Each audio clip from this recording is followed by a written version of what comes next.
일장 그림자 속의 상속.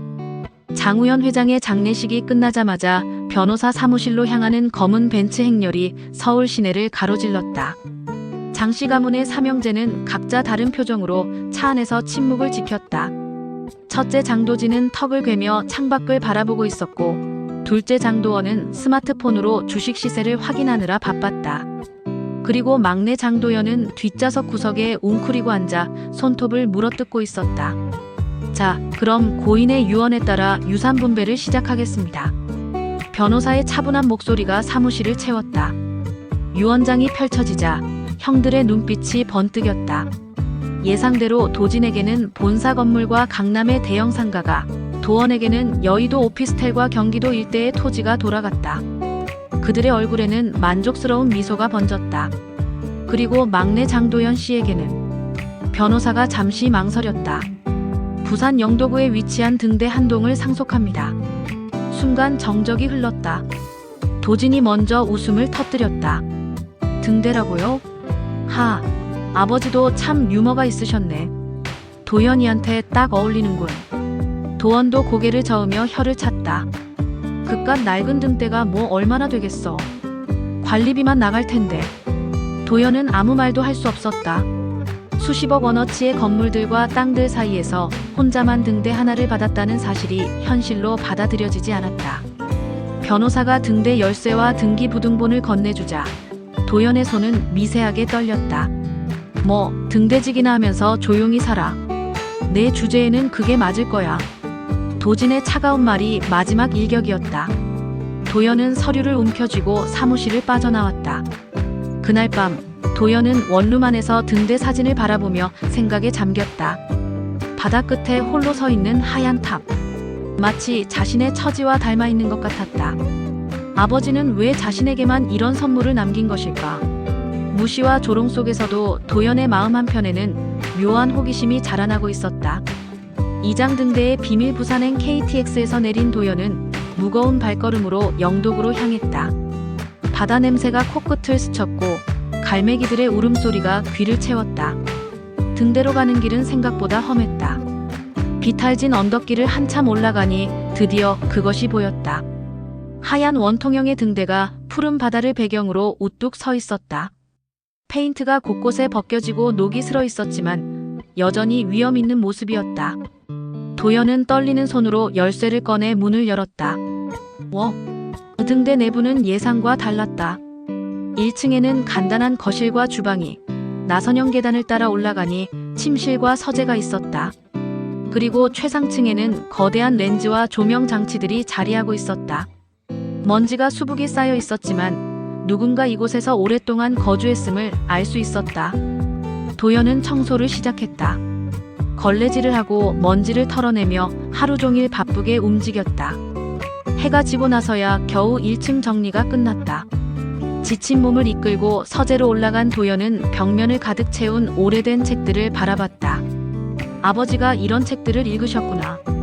해양학 관련 서적들, 선박 설계 도면집, 그리고 여러 해외 문학서들이 빼곡히 꽂혀 있었다. 책장을 정리하던 중 이상한 점을 발견했다.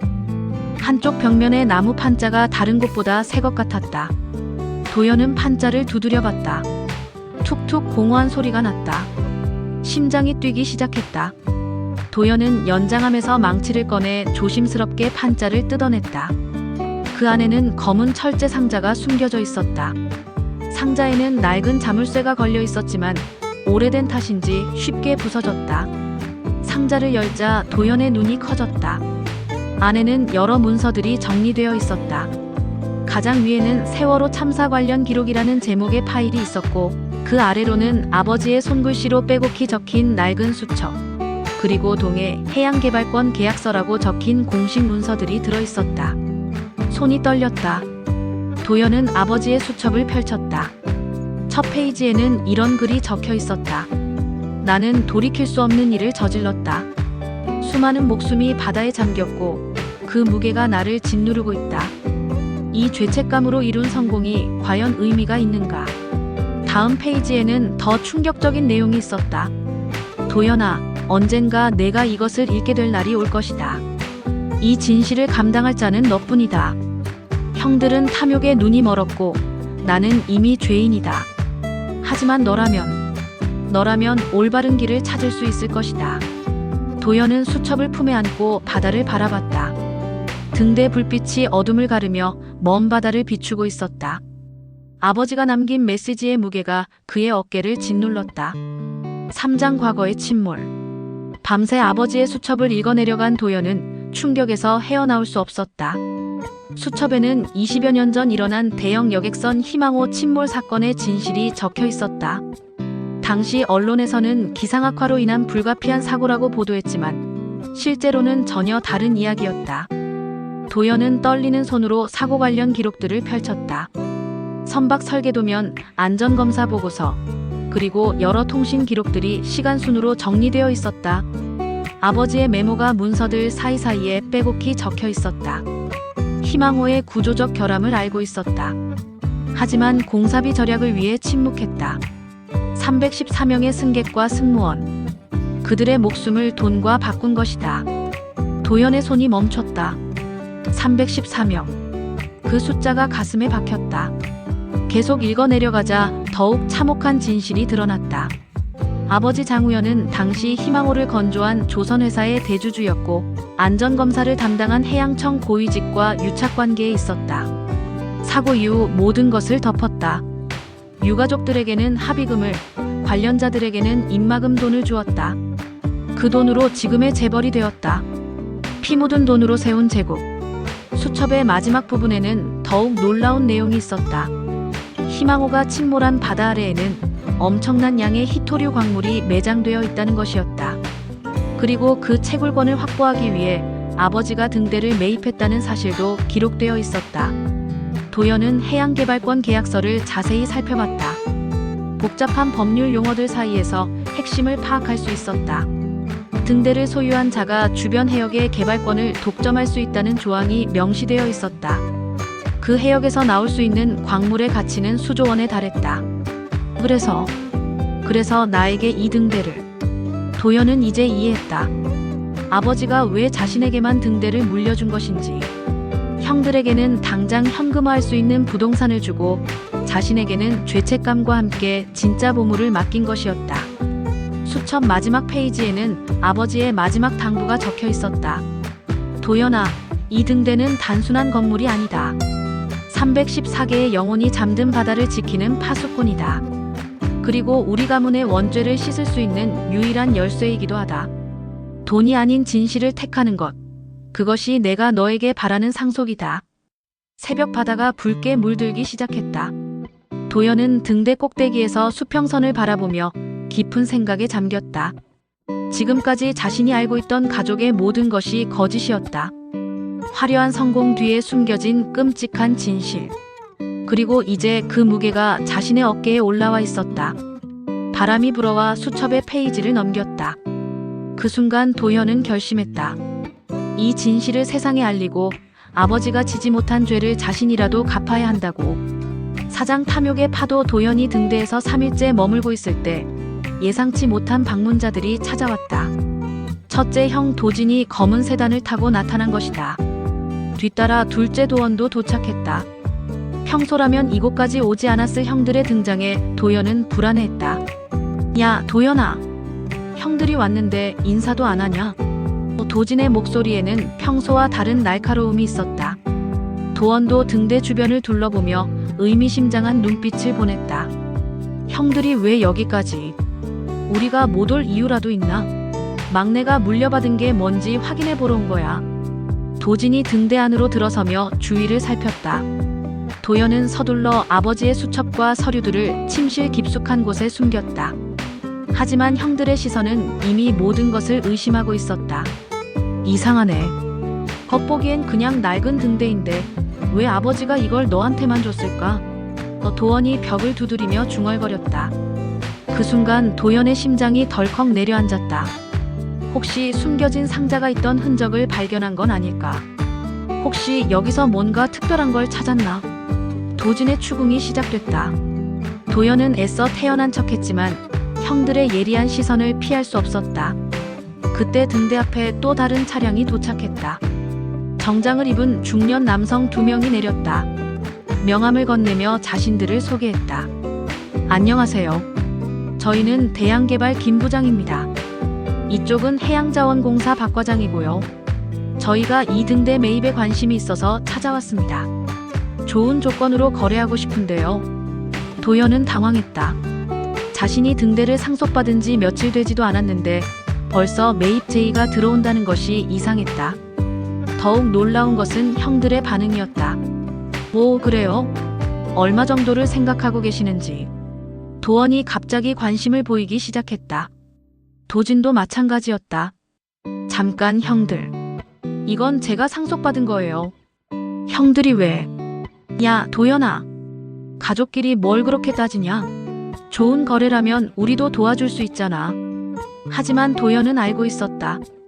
이들이 등대의 진짜 가치를 알고 있다는 것을. 아마도 아버지의 사업 관계자들이거나 해양개발권에 대한 정보를 입수한 것 같았다. 죄송하지만 팔 생각이 없습니다. 도연이 단호히 말하자 분위기가 급격히 차갑게 변했다. 젊은 친구가 성급하시네요. 이런 기회가 또 언제 올지 모르는데. 김 부장의 말에는 위협적인 뉘앙스가 담겨 있었다. 도연아, 내가 뭘 안다고 그런 결정을 내리냐? 도진이 화를 내기 시작했다. 도원도 합세했다. 막내 주제에 너무 고집 부리는 거 아냐? 팔고 돈 나눠 가지면 되잖아. 이 등대는 절대 팔지 않습니다. 도현이 소리쳤다. 그 순간 모든 사람들의 시선이 그에게 집중됐다. 뭔가 특별한 이유가 있다는 것을 모두가 직감했다. 외부 업체들이 돌아간 후 형들의 협박은 더욱 거세졌다. 하지만 도연은 흔들리지 않았다. 등대 꼭대기에서 바다를 바라보며 아버지의 목소리를 되새겼다. 진실을 감당할 자는 너뿐이다. 그 말의 무게가 이제서야 온전히 이해되었다. 오장 바다 위의 유산. 일주일 후 등대 앞에는 예상치 못한 인파가 몰려들었다. 도연이 언론에 공개한 희망호 참사 진실 규명 기자회견 때문이었다. 그는 마침내 아버지의 수첩과 모든 증거 자료를 세상에 내놓기로 결심했다. 저의 아버지 장우현은 20년 전 희망호 침몰 사건의 진범입니다. 도연의 첫 말에 기자들 사이에서 웅성거림이 일었다. 형들과 대양개발 관계자들도 급히 현장에 나타났다. 야, 내가 뭐라는 거야? 도진이 달려들려 했지만 이미 생중계가 시작된 후였다. 도연은 떨리는 목소리로 계속해서 진실을 폭로했다. 314명의 목숨을 앗아간 그 사고는 단순한 해상 재난이 아니었습니다. 구조적 결함을 알고도 묵인한 인재였고 제 아버지는 그 사실을 은폐한 채 희생자들의 피 위에서 재벌 제국을 건설했습니다. 도연은 준비해온 서류들을 하나씩 공개했다. 선박 설계도의 안전 결함, 조작된 검사 보고서, 유가족들과의 은밀한 합의서까지 모든 증거가 생생하게 드러났다. 그리고 이 등대는 단순한 건물이 아닙니다. 희망호가 침몰한 바로 그 해역의 해양개발권을 독점하기 위한 거점이었습니다. 아버지는 죄책감에 시달리다가 저에게 이 모든 진실을 떠넘기신 겁니다. 도연아, 그만해. 가문의 명예를 생각해. 도원이 소리쳤지만 도연은 멈추지 않았다. 저는 이 해양개발권을 포기하고 대신 이 등대를 희망호 희생자들을 위한 추모관으로 만들겠습니다.